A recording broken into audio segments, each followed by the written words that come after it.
भूतिया पेड़ की कहानी। रौनकपुर नाम के एक शहर में राजा रौनक सिंह का राज हुआ करता था। वो हमेशा अपनी प्रजा के हित में कार्य किया करते थे। वहाँ की प्रजा बहुत खुश रहती थी। एक दिन गिद्ध आकाश में भूतिया पेड़ के बीज लेकर उड़ रहा था। जैसे ही गिद्ध रौनकपुर पहुंचा तो उसके मुंह से एकदम बीज रौनकपुर के बीचों बीच गिर गया। बीज भूतिया था, इसलिए अगले ही दिन वो पौधा बन गया। वहाँ के स्थानीय निवासियों ने जब पौधे को देखा तो हैरान रह गए, क्योंकि पौधे का रंग काला था। बाद में लोगों ने आपस में चर्चा की और यह समझा कि खेत में उगने वाला कोई घास पात या वनस्पति होगी। दूसरे दिन वो पौधा काफी बड़ा हो गया। लोगों को और ज्यादा दुविधा हुई कि एक ही दिन में ये पौधा इतना बड़ा कैसे हो गया। होते होते वो पौधा तीसरे दिन पेड़ बन गया। समय बिता और लोग भी तेजी से बढ़ने वाले पौधे के बारे में सोच सोचकर परेशान हो रहे थे। वो इस मामले को राजा के पास लेकर गए।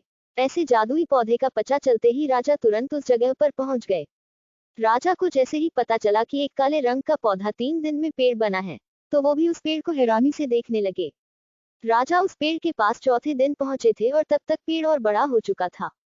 वो इतनी तेजी से फैला था कि किसी को यकीन ही नहीं हो रहा था। राजा समझ गए थे कि का रंग काला है, इसमें जरूर कुछ जादू टोना होगा। इसी सोच के साथ राजा ने घोषणा कर दी कि जो भी इस पेड़ को खत्म करेगा, उसे वो इनाम के तौर पर 1000 सोने के सिक्के देंगे। यही नहीं, राजा ने यहाँ तक कहा कि पेड़ को खत्म करने वाला व्यक्ति मेरी मृत्यु के बाद मेरी राजगद्दी पाने का हकदार भी बनेगा।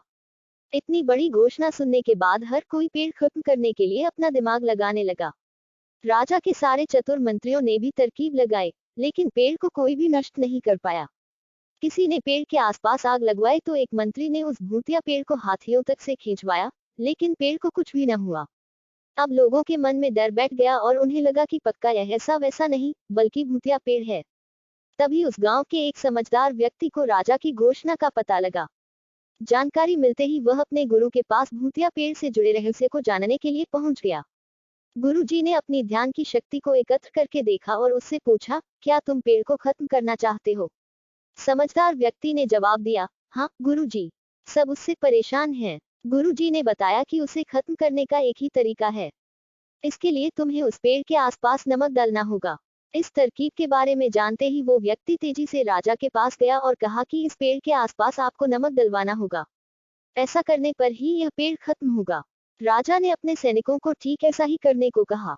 सैनिकों ने मिलकर पेड़ के चारों ओर खूब सारा नमक डाल दिया। नमक डालने के एक दिन बाद ही पेड़ का आकार कुछ कम हुआ। होते होते 5वें दिन तक पेड़ एकदम छोटा हो गया। उसके बाद गलकर वो गायब ही हो गया। उस व्यक्ति की तरकीब काम कर गई और राजा ने खुश होकर उसे इनाम की 1000 सोने की मोहर पहले दी। उसके बाद एक पत्र दिया, जिसमें लिखा था कि वो राजा के मरने के बाद उनकी गद्दी को संभालेगा। वो समझदार व्यक्ति खुश होकर अपने घर चला गया। कहानी से सीख, ऐसी कोई मुसीबत नहीं होती जिसका समाधान न किया जा सके। जरूरत है तो बस धैर्य और समझदारी की।